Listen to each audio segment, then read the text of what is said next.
Remember when we had a family meeting and we said, oh yeah, we said we needed to have a name that we could be known by? I was horrified because I didn't think people were gonna get Onyx. We were concerned that they wouldn't know how to spell it. I took a chance, but it was everything to me. We're black, and I know that Onyx is mostly associated with black. Exactly. And then you guys are my jewels. Since, you know, Onyx is a black jewel, that's what would reflect who we are as a family. Yeah. At the beginning of Onyx Family, kids misheard it and said honest. Yeah, I wasn't too upset about that. So we were known for honest kids. family. Yeah. Welcome to the dinner table, we gon' talk it out. Serious or playful, family friends speaking aloud, yeah. He said, she said, we said, that's what we about. Family talking together, listening to every member, yeah.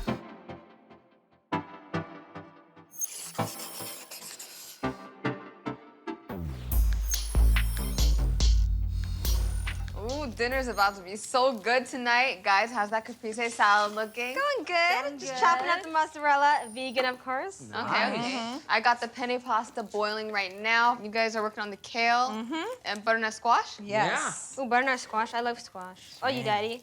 I'm just working on the garlic just to season it. Lots of flavors. I can't wait to taste everyone's foods. Have some great conversation while we eat. I know. How are your friends lately? Have you guys been able to connect with them lately?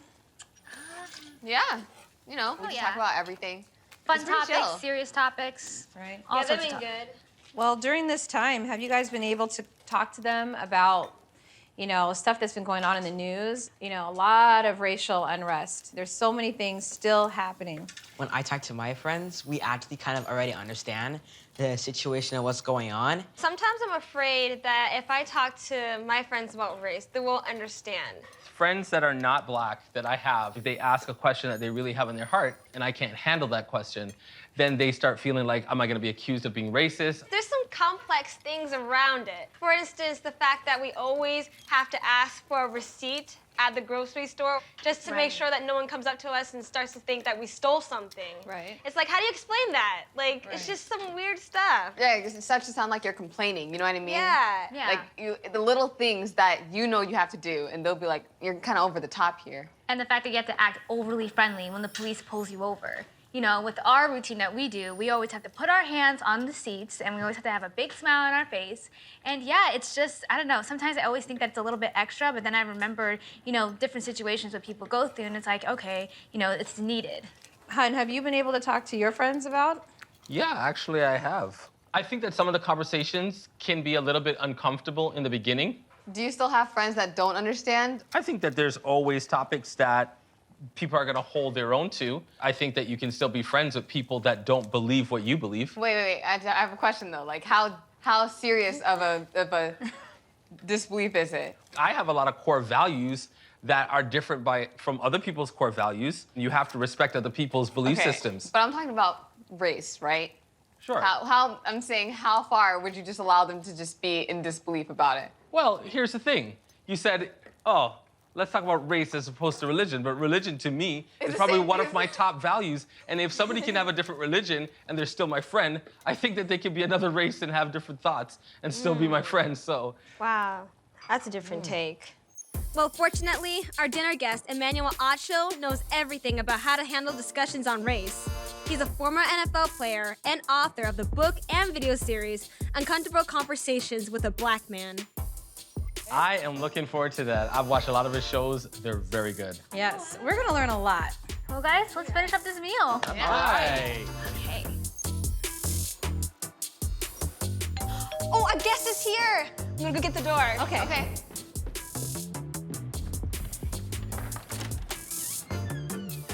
Emmanuel! What's up? What's up? Good to see you. Good to see you!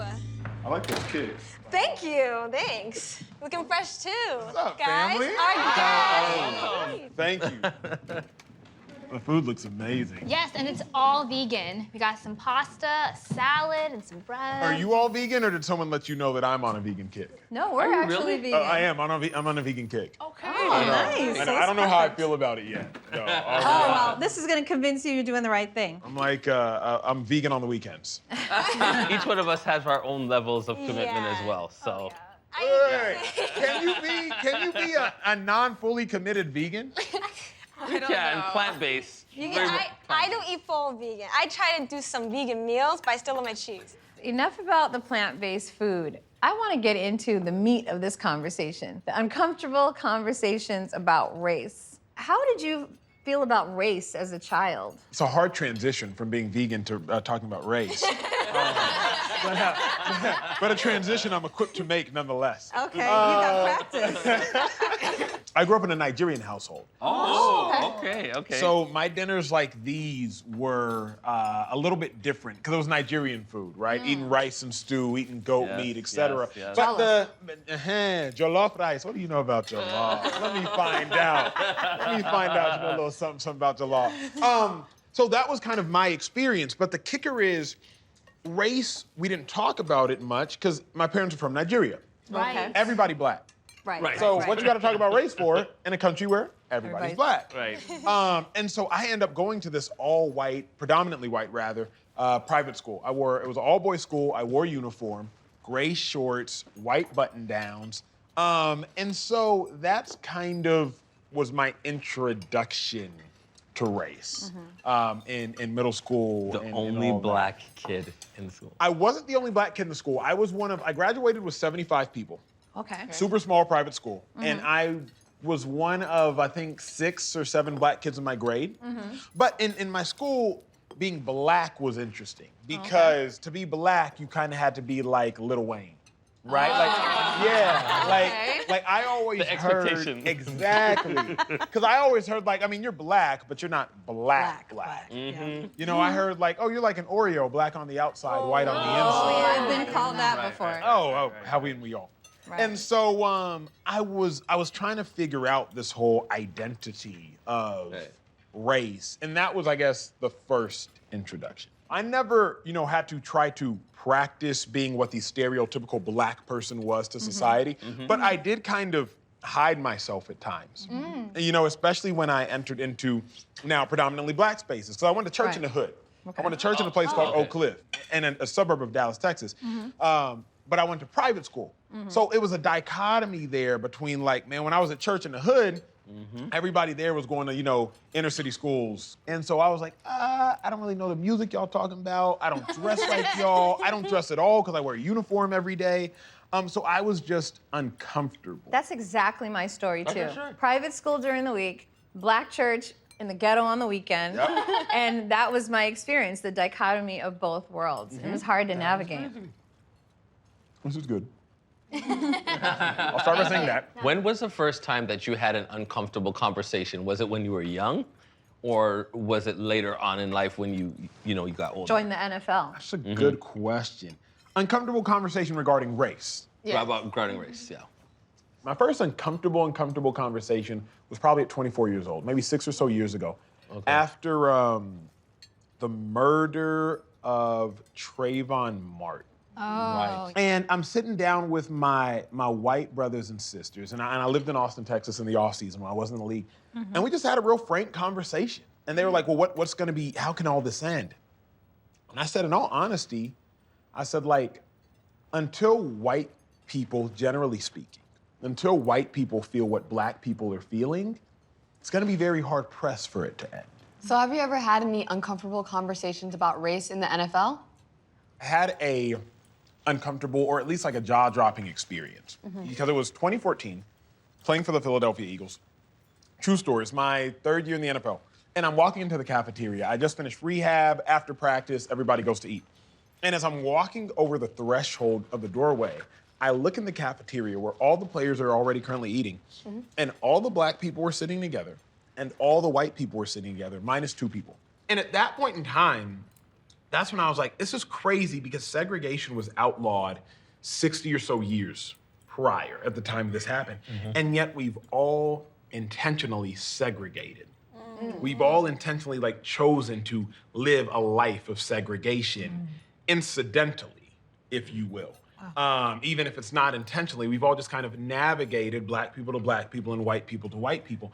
And I just sat there and was like, that's crazy that we're living like this within this space of our locker room in 2014. Wow. Would you say it was because people felt more comfortable with their group, or do you think that there was actual issues happening. No, that's exactly what it was. The majority of the white offensive linemen had somewhat similar upbringings. Country, whether Iowa country, Texas country, Nebraska country, liked the same type of music, drove the same type of cars.